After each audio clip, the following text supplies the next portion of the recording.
Welcome back, everybody, to our Winner's Circle set. Dave Little with you, and I'm joined for our yearly Meadowlands Talk with Chairman and CEO of the Big M, Mr. Jeff Gural. Jeff, thanks very much for spending some time with us today. Having a good Hamiltonian day? So far, but I have four horses racing, including one in the next race, so ask me at the end of the day. See if you cash some checks today? Pay some of those bills off? Exactly. All right, I tell you, well, let's get to it. Jeff, it was a month ago that President Joe Biden announced his intent to nominate 4 persons as key leaders in his administration. Among those was you, as you've been nominated to be the chair of the Public Buildings Reform Board. What is the status? I have to be confirmed by the Senate.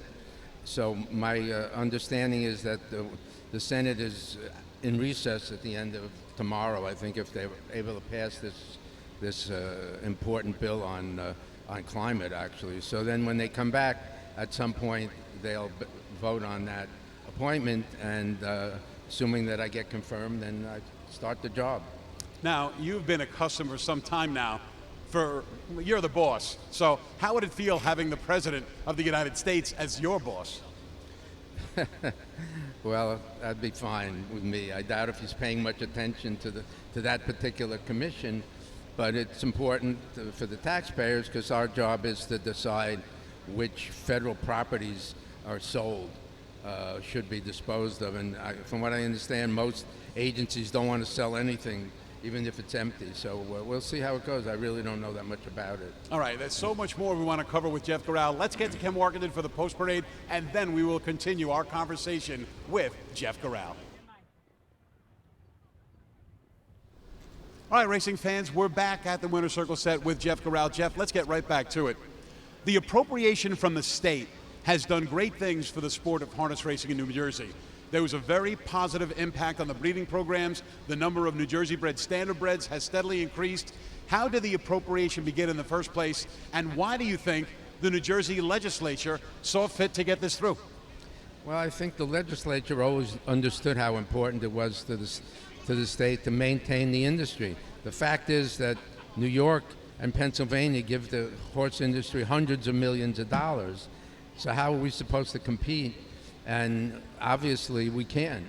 And we made the argument to the legislature.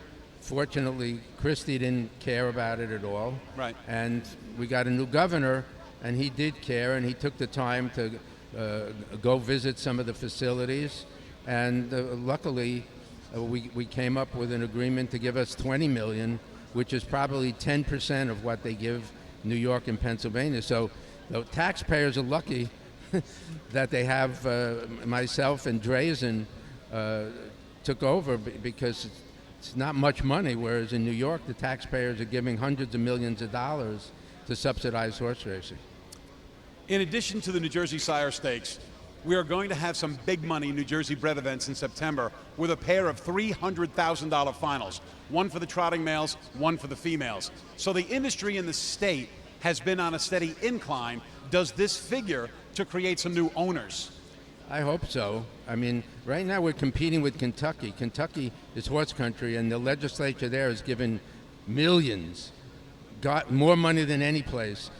So we're competing with them. So we put we took the sports betting profits and put it into this series of races for New Jersey breds, and hopefully it'll encourage people to keep their horses in Jersey as opposed to shipping to Kentucky to breed them.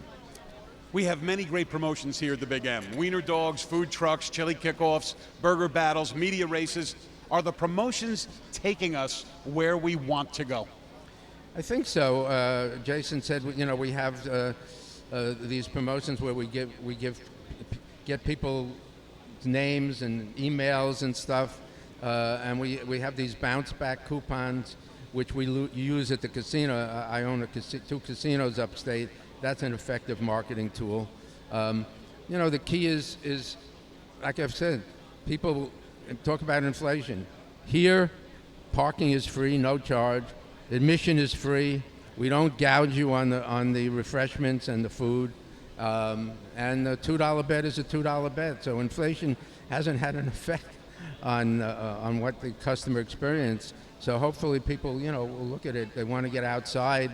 they want to get out. It's safe to be outside, safer for sure, and we're trying our best. It's a lot of fun, but there's a lot of other entertainment options. So we're competing with a lot of other venues. Jeff, we have about 30 seconds to go before post time. You've said for a long time that money needs to be spent in advertising to bring people back to the track. Yet it seems like many North American raceways aren't interested in doing that. Why do you think that is? I know why that is.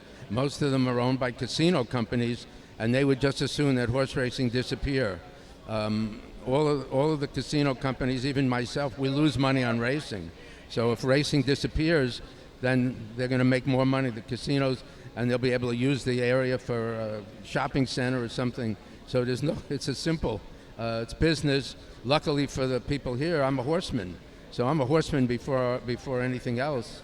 So for me, at my tracks, Tioga, Vernon here, I promote the racing. But most tracks, if you look at when they're racing, 3 o'clock in the afternoon when Right. they know nobody's there during the week. So, at least we race when people would come. Well, Jeff Gural, it's always great to spend a few minutes with you every Hamiltonian day. Maybe we should do this twice a year rather than just once. All right. Root for the one horse here. All right, Bye. here we go. Thanks so much to Jeff Gural for joining us for our yearly State of the Union address here at the Meadowlands. Now let's go to the top of the stands. It's time for the fourth race. Here's Ken Workington with the call.